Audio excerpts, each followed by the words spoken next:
আমাৰ তামোলপুৰ জিলা UPPLৰ অন্তৰ্গত শুক্লাই চেৰফাং ব্লক UPPLৰ উদ্যোগত আজি এই ঔবাৰীৰ যিটো আমাৰ চুপা, এই ঔবাৰী চুপাত আমাৰ প্ৰাক্তন নিয়ম গণেশ কছাৰী ডাঙৰীয়া তেখেতৰ গাঁৱত আমি আজি প্ৰায় 400 মানুহ UPPL দলত যোগদান কৰালোঁ।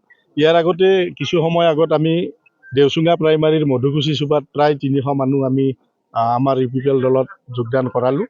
আজি ৰাইজে স্বতঃস্ফূৰ্তভাৱে প্ৰমোদ বড়ো ডাঙৰীয়াৰ নেতৃত্বত চলি থকা UPPL চৰকাৰখনৰ কাম কাজ আৰু তেখেতৰ UPPL দলটোৰ নীতি আদৰ্শক ভাল পাই ৰাইজে আজি স্বতঃস্ফূৰ্তভাৱে ওলাই আহিছে যে অনাগত দিনৰ যোৱা দিনবোৰৰ যি 17 বছৰৰ দুৰ্নীতি ভ্ৰষ্টাচাৰ আৰু মানুহৰ মাজত থকা আতংকবিলাক প্ৰমোদ বড়ো ডাঙৰীয়া আজি 4.5 বছৰৰ মাজত নিৰ্মূল কৰিব পাৰিলে এই নিৰ্মূল কৰাৰ পৰিৱেশটোক ৰাইজে আঁকোৱালি লৈছে আৰু আজি ৰাইজে অনুভৱ কৰিছে যে BTCত প্ৰতিটো জাতি জনগোষ্ঠীৰ মাজত শান্তিৰ বাতাবৰণ এটা সৃষ্টি হৈছে আৰু এটা জাতিয়ে আনটো জাতিৰ লগত মিলি আজি একতাৰ জৰিডালত কটকটীয়াকৈ বান্ধ খাই থাকি একেলগে উন্নয়নৰ কাম কৰিব পাৰিছে।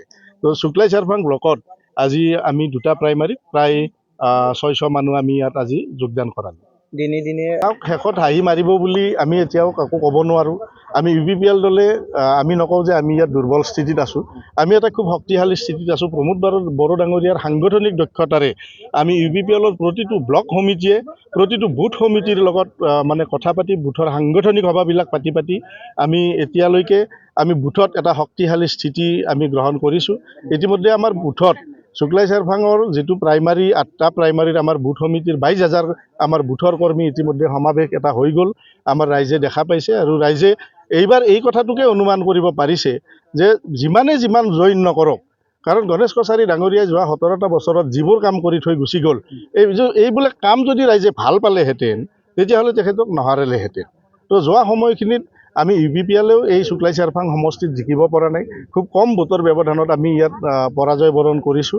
কিন্তু এতিয়া আমাৰ দলত যেনেকৈ ৰাইজে সদায় মানে দিনে দিনে মানে প্ৰতিটো চুবুৰীৰ পৰা ৰাইজে ওলাই আহি আমাৰ ইয়াত জাতি বৰ্ণ কোনো ভাষা ভাষীৰ চিন নাই, তেখেতসকলে আহি আজি UPPL দলত যোগদান কৰিছে। আমি আশাবাদী যে শেষত আমি শুক্লাই চেৰফাঙত হাঁহি মাৰিম, কাৰণ ৰাজনীতি দলটোত থাকিলে প্ৰত্যেকেইটো এটা সাংগঠনিক জাগৰণ সৃষ্টি কৰাৰ কাৰণে তেখেতসকলৰ কৰ্মীবিলাকক যোগদানৰ কাৰণে ক'বই, আৰু 2-এজন এনেকুৱা বিপৰীতমুখী মানুহো থাকে যে সকলো মানুহেই এটা দলত নাথাকে। তো বিপৰীত স্থিতি গ্ৰহণ কৰা বিৰোধী দলৰ শিবিৰত থকা ব্যক্তিবিলাকে এতিয়া পুৰণা মানুহবিলাকেও এতিয়া নতুনকৈ সেই দলতে যোগদানৰ আৰম্ভণি কৰিছে। তো আমি দেখা পাই আছোঁ গণেশ কছাৰী ডাঙৰীয়াও ইয়াত যোগদান কৰাইছে, কৰিবই। তেখেতৰো সাংগঠনিক ভেটি এটা শক্তিশালী কৰাৰ মানসিকতা আছে। ঠিক আছে।